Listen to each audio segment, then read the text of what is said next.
Au nom du Père, du Fils et du Saint-Esprit, ainsi soit-il. Ne soyons en dette envers personne, si ce n'est de l'amour mutuel. Celui qui aime son prochain accomplit la loi.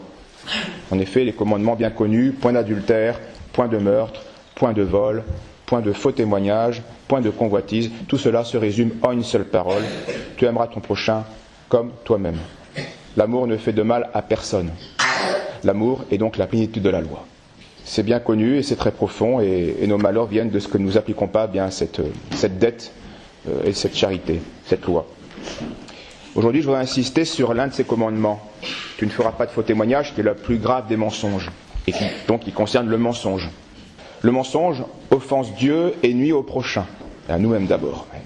Parce que justement, il est une destruction de la charité, dit Saint Jean de Climac. Et il détruit la charité. Alors, peut-être pas le mensonge insignifiant, d'accord, mais c'est quand même la logique de détruire justement cette confiance, cette justice, ce respect qu'on doit avoir les uns envers les autres. Alors certes, le mensonge, comme tous les péchés, comporte divers degrés de gravité. Tout mensonge n'est pas le péché grave par excellence, d'accord, c'est vrai.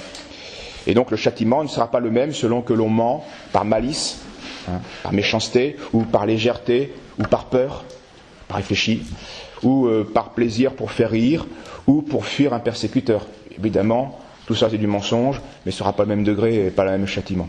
On avait déjà évoqué ce point-là. Mais prenons garde. Prenons garde parce que le mensonge peut devenir pire qu'une maladie contagieuse, s'attraper comme une maladie contagieuse ou comme une drogue qui nous piège.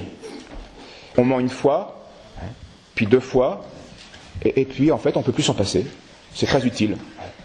Alors le plus grave, ce n'est pas tel ou tel mensonge passager, mais c'est l'état d'hypocrisie dans lequel le mensonge peut nous enfermer, nous piéger. Donc fuyons le mensonge comme une peste.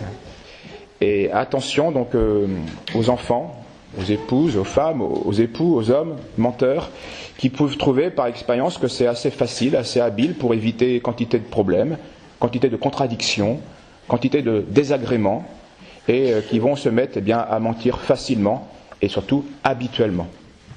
Et à cela, je leur prie d'écouter avec attention les deux histoires qui vont suivre. Alors ce n'est pas les vies de saints, mais la vie des non-saints est aussi instructive. La première concerne un homme d'affaires anglais qui était passionné aussi de voile, bateau à voile.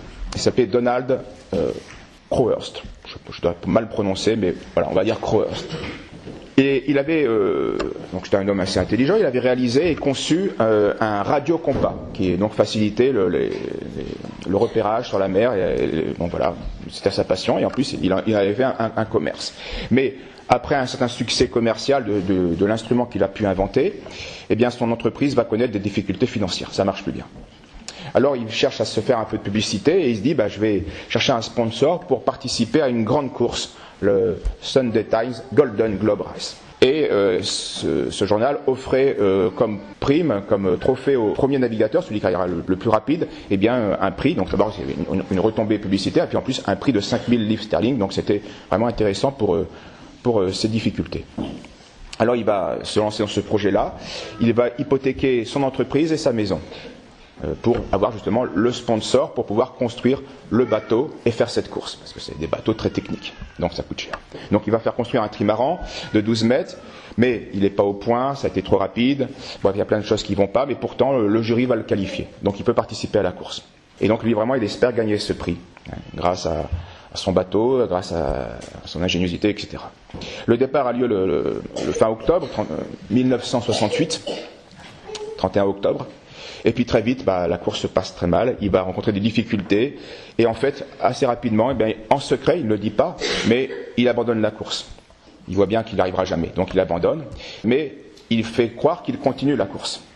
Il va transmettre des fausses positions pour faire croire qu'il effectue réellement le tour du monde. Donc il dit, tel jour je suis là, il n'est pas là, tel jour je suis ici, tel jour je suis là.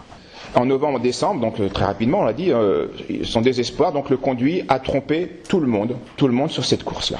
Et donc son plan est le suivant, il va errer dans l'Atlantique, dans l'océan Atlantique du Sud, pendant que les autres font le tour du monde, dans le Pacifique. Et quand les gens auront fini le tour du Pacifique, il retourne dans l'Atlantique, et là il les rejoint. C'est ce qu'on faisait à la course à l'école. On doit faire 20 tours, on se cache, 3 tours de moins, et puis à la fin, tout frais, on finit de courir. C'est du classique, tous les gamins ont fait ça parce qu'ils avaient mal au ventre, il va le faire mais avec son bateau. Donc il erre dans l'océan Atlantique, il tourne en rond dans l'Atlantique pendant des mois et des mois. Pendant les autres, ils font le tour du monde. Et puis, quand les bateaux reviennent, hop, il rejoint la course. C'est son plan. Il veut au moins finir. Il se dira, de toute façon, comme ça, mon heure est sauf. Bon, je serai dans les derniers, on va pas éplucher mon relevé, mon book de relevé. Le dernier, on s'en fiche, c'est les premiers qu'on surveille. Voilà. Donc il voulait finir comme ça, sans le prix, mais au moins en beauté. Il va même s'arrêter, contrairement au règlement de la course. Il aurait dû être disqualifié rien que pour ça, mais il le cache. Il va faire réparer un flotteur, bon, etc., etc. Bien. Et puis, bien sûr, il va effectuer maintenant la plus grande partie de son voyage en silence radio. Il n'a rien à dire. Tout ce qu'il a à dire est faux. Voilà, là, je suis face à... Je vois l'océan Indien. Non, tu vois rien du tout. T'es entre l'Afrique et l'Amérique. Donc, pourquoi parler, vous voyez, donc, silence radio le plus possible. Et il donne des fausses informations. Pointage. Alors, seul un ancien navigateur, qui lui aussi était le premier solitaire à avoir fait le tour du monde, commence à émettre des doutes publics en Angleterre sur les relevés de Donald Crowhurst. J'ai des doutes, c'est pas logique, il y a des choses qui vont pas. Et puis le 4 mai, donc on est au 4 mai, c'est novembre, décembre, janvier, février, mars, avril, mai. Donc pendant 6 mois, il a menti, comme ça, il est resté dans son... C'est dur, face à lui-même, il est seul dans son bateau. Il ment à tout le monde et puis il se ment à lui-même d'une certaine manière. Le 4 mai, donc les bateaux ont enfin fait le tour du monde et sont dans le côte du Brésil et ils remontent et ils sont à la fin de la course. Et là, il reprend et là, il donne des vrais relevés pour le coup. Mais il se trouve qu'il est au coude à coude avec un autre coureur qui s'appelait Nigel Tetley, peu importe. Et en fait, il a mal calculé sa réintroduction dans la course. Il est maintenant dans les premiers. Il va gagner. Coude à coude avec l'autre. Le Tetley, celui qui a vraiment fait le tour du monde et qui était en tête, eh bien il se croit réellement concurrencé.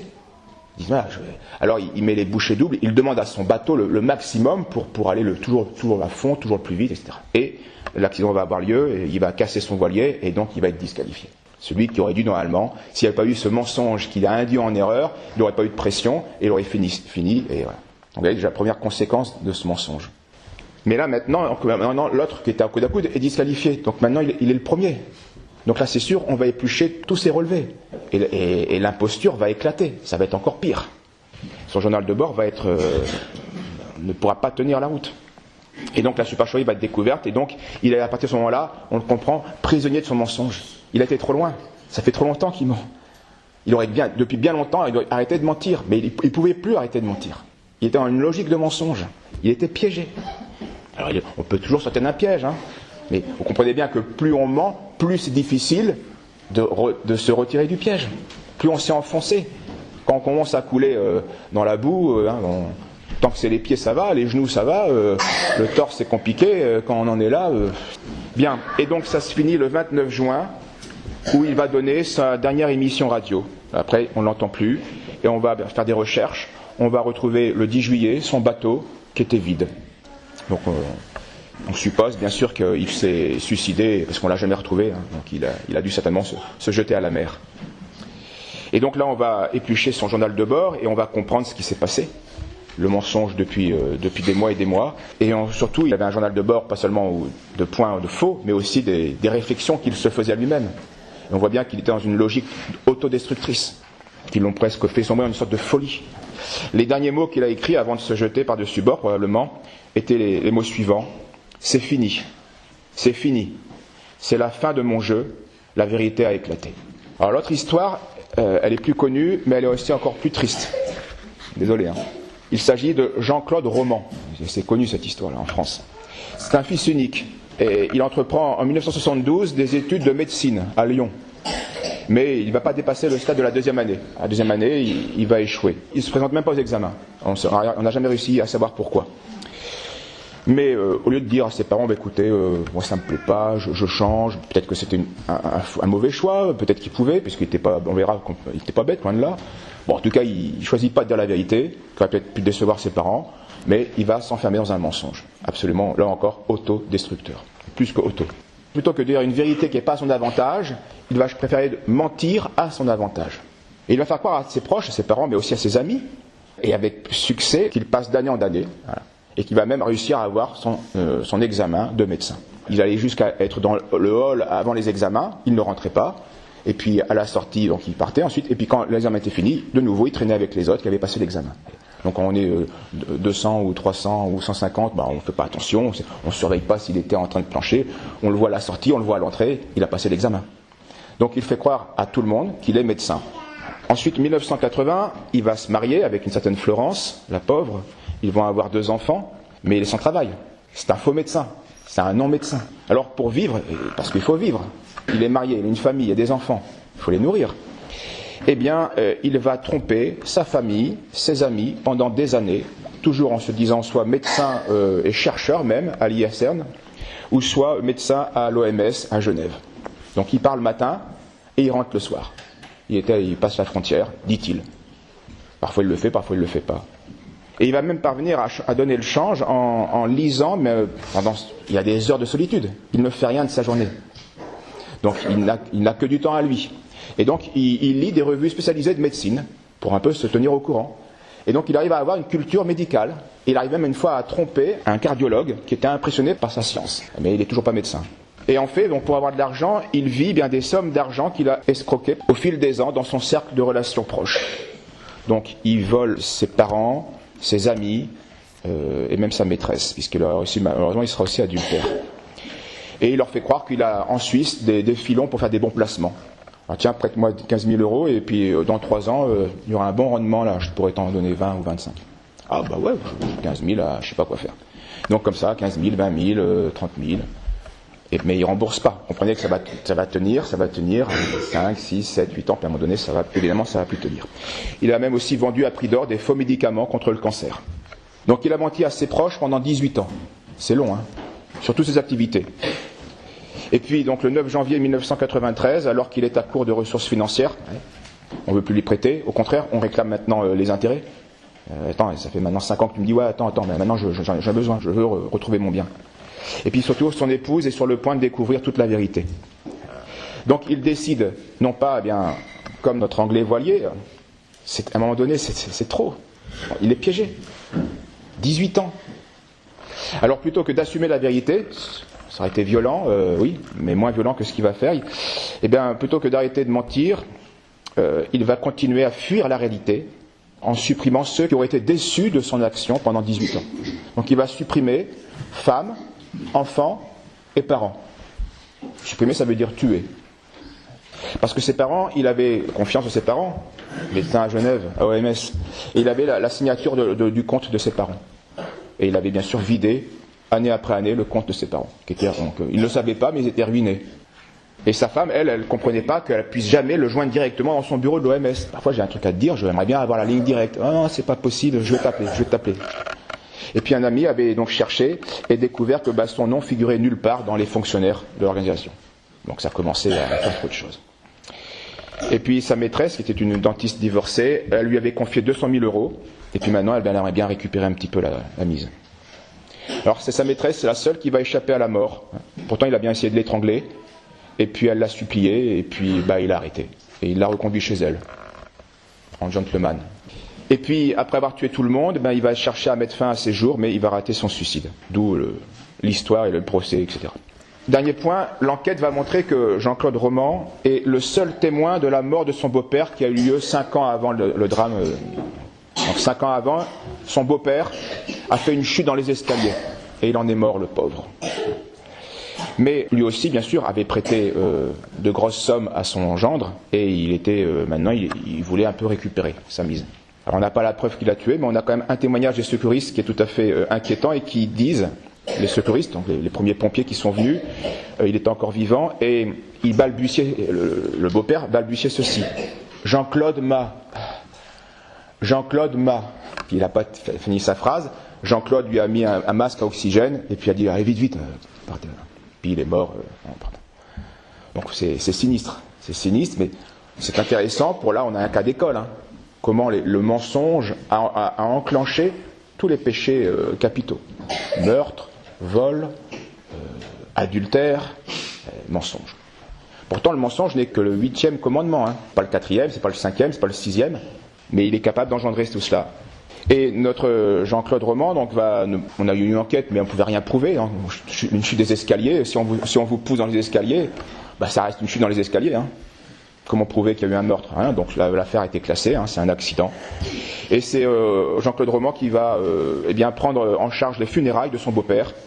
Et il va même lancer une levée de fonds familiale, bien sûr, pour détourner la levée de fonds qui avait été faite. Donc là, il est vrai, on touche un cas extrême, mais cette histoire sinistre commence par un mensonge d'enfant, puis d'adolescent. Il a choisi de mentir pour se conformer à l'image que ses parents attendaient de lui, à ce que ses parents mettaient comme espérance sur lui. Et comme il n'a pas réussi à être au niveau de cette image, de ces espérances, d'ailleurs à nous d'être réalistes, d'être miséricordieux, d'être patient, d'être intelligent et de savoir s'adapter à chaque enfant.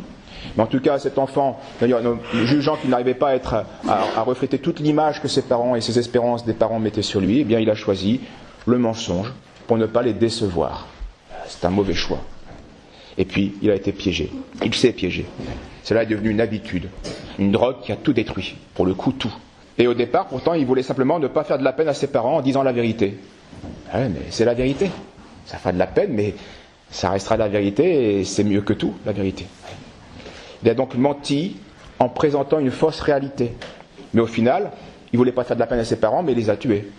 Alors tous les parents, bien sûr, voudraient que leur enfant soit le meilleur. Et tout homme, comme le chef d'entreprise anglais, aurait voulu être le meilleur. Oui, ça peut être légitime, mais on n'est pas tous le meilleur. On n'est pas tous, tout le temps, toujours le meilleur. C'est pas vrai. Et donc il vaut mieux accepter cette réalité et la confesser et le dire. Plutôt que de mentir. Parce que ça finira toujours mal et de mal en pire.